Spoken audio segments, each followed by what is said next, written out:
Welcome back, folks. Thank you for subscribing to my channel. If you haven't, hit that subscribe button down below and hit that bell. Get notified every time we release a new video. Alright, folks, this is a topic of being a utility locator. Back in the day, it used to be the utility companies that used to do their own locates. Now, these days, the liability and whatever the case might be, the utility companies subs it out to contractors. All depends on what state you live in. All depends on what state you live in. The contractors will cover local. To be a utility locator, it takes skill, it takes time, it takes patience.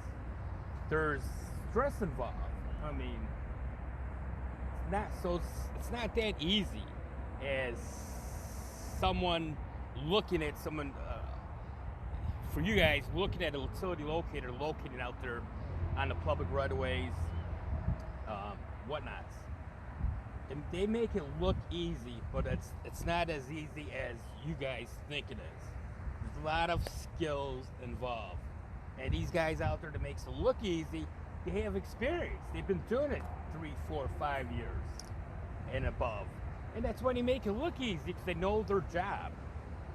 Well, this job, I'll tell you about this job. This job is stressful. You guys, all depends on what state you live in. You guys get high volume tickets coming in a day, per day, high volume. Like us in Illinois, Chicago, you guys could get up to 2,000 tickets a day. And when these tickets are rolling in, the Julie system or the dig system in Chicago gives us 48 hours to respond to that ticket. 48 hours. Some states might be different. Some states, all depends where you live in, might be 72 hours. I see some states is 24 hours to get the date 11 request located. So what's involved with this? To be a utility locator, most companies would do training, give you paid training on job site training. Their training might be 2 weeks, 3 weeks. I see now all the way up to 6 weeks training. So you guys will get training, and it all depends what state you live in, and it all depends what company in that state you're doing utility located. I know some of the smaller companies might not do any paid training. They might just be hiring experienced locators to come out and locate, a utility or utilities in their state. So they might be asking 5+ years experience. Well, most of the states have bigger companies like USIC that will give you a paid training course to make sure you guys are qualified to locate the utilities in that particular state and whatever utilities they're located. But you guys will have tickets. You guys gotta get the tickets done within 48 hours or in a timely manner and fashion. Some of you guys might be overwhelmed with tickets in your queue. All depends on what supervisor area group you're working in. If you're down in Chicago or the outskirts of Chicago, you guys could be in the supervisor group, and some supervisor group might get more tickets than the group right next door to you. So that's where you have to manage your tickets and ask for help when you need help. So that's where you guys start falling behind on your tickets. And that's where you guys have to call the contractors and reschedule tickets. Saying you can't make it on time, see what time the contractor is coming out, and reschedule and try to get the ticket done the date before the contractor comes out.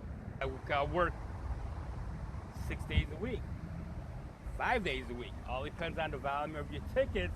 It all depends on your supervisors. I know a lot of supervisors are making their locators in dig season working 6 days a week, at least minimum 9 hours to get caught up with their ticket load. And some supervisor area groups might only be working 5 days a week, 10-hour shifts, because there, they don't have that much volume on their tickets. So all depends the area you're in. Like in Illinois, closer you get to Chicago, in the suburbs, the more volume of tickets will be coming into your area because it gets more populated. When you get farther away from Chicago, less population, less tickets. You can manage your ticket load. You guys might be out there way west or way south. Might be only working 5 days a week, 8 hours a day, because you guys are closer to the country now. And you're not getting that much, you're not getting high volumes as we are in the city or closer to the city. You guys ready to work those hours? Because one day you get hired on, supervisors groups go expect you to work those hours to get the ticket count down to a manageable number, 15 guys. But after, a few months in the dig season, you have guys dropping out because they're not ready. They didn't expect this kind of stress. So you have those newbies dropping out.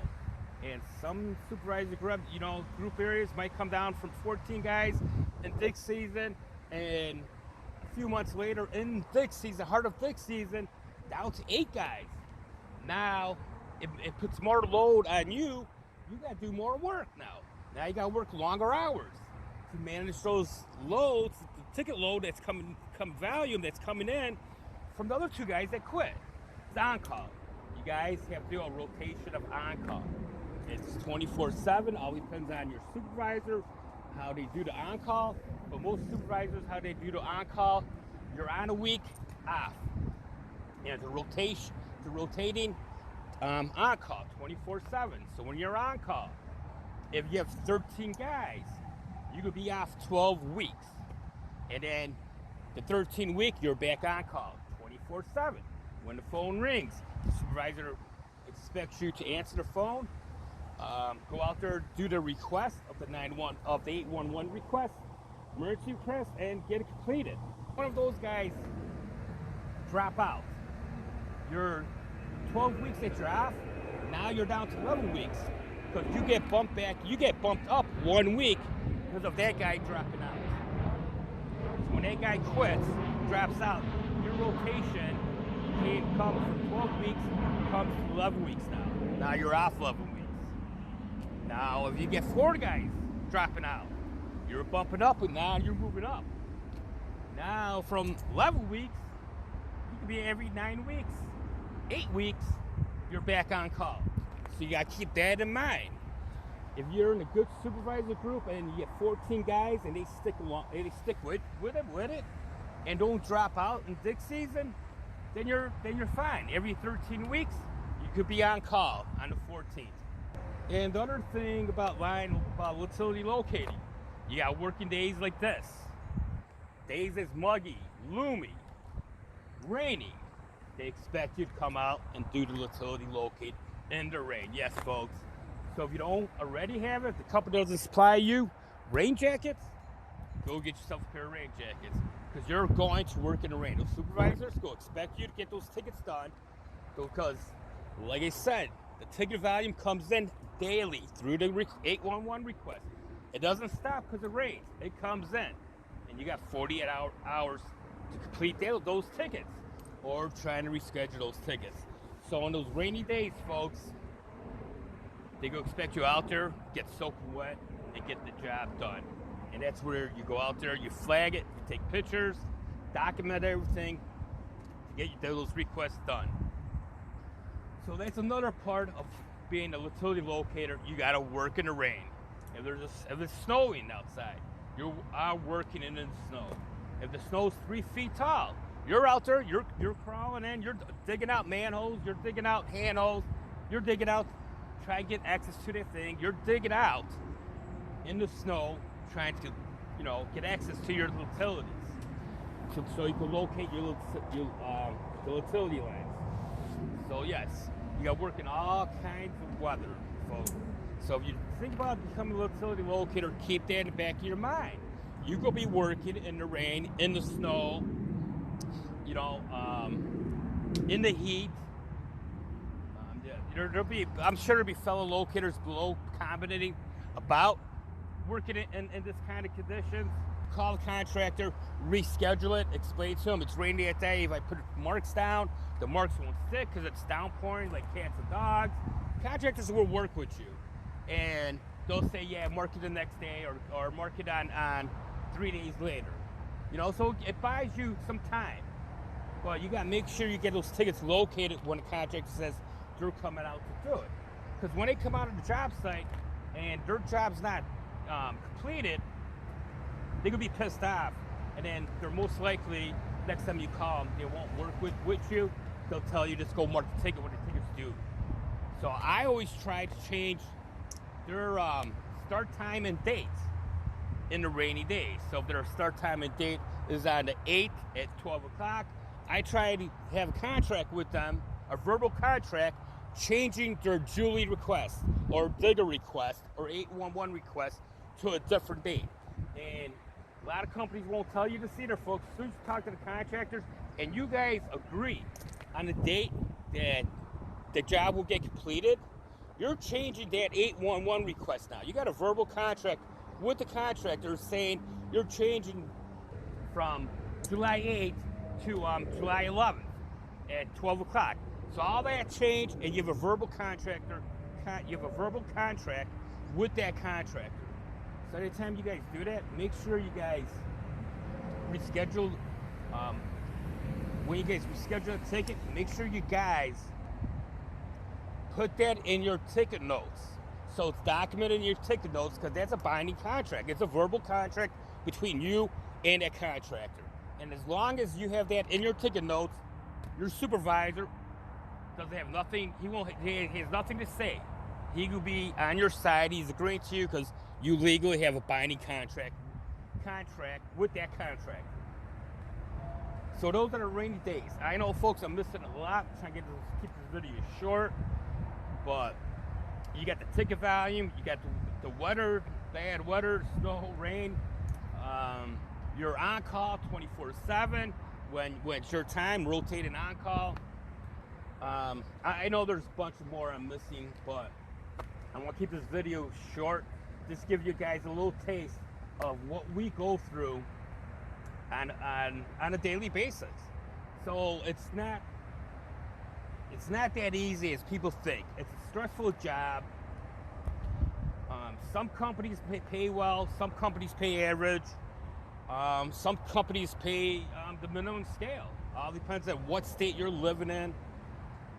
But I know when I started a couple of decades ago, you know, the utility locators used to get paid $12, $13 an hour with no experience. But most states, like in Illinois, if you speak for Illinois, it's right around 17, 18 bucks an hour to start. But all depends on the company you work for. But basically, in Illinois, you can look at starting with no experience between 17 and 18, maybe more. So the pay used to be not as great, but now the pay's up there. You know, just because we have Amazon, so they got to compete with Amazon. Because why be a utility locator when I could work in a warehouse and make 19 bucks an hour? You know, I already get that job. But me personally, I don't like working in a warehouse. I'm an outside guy. All my life I've been working outside. That's why this doesn't bug me. I love the weather. I love it when it rains. It doesn't affect me because I've been working outdoors all my life. All right, folks, that's all I got to say about this. I know I'm missing more. I'm missing a lot more than what I'm telling you, but I gave you basically the basics of what a utility locator, goes through, what you could expect if you do ever apply to be a utility locator. All right, folks, thanks a lot. Once again, please subscribe to my YouTube channel. This is a new one. Try and get the word out about utility locating.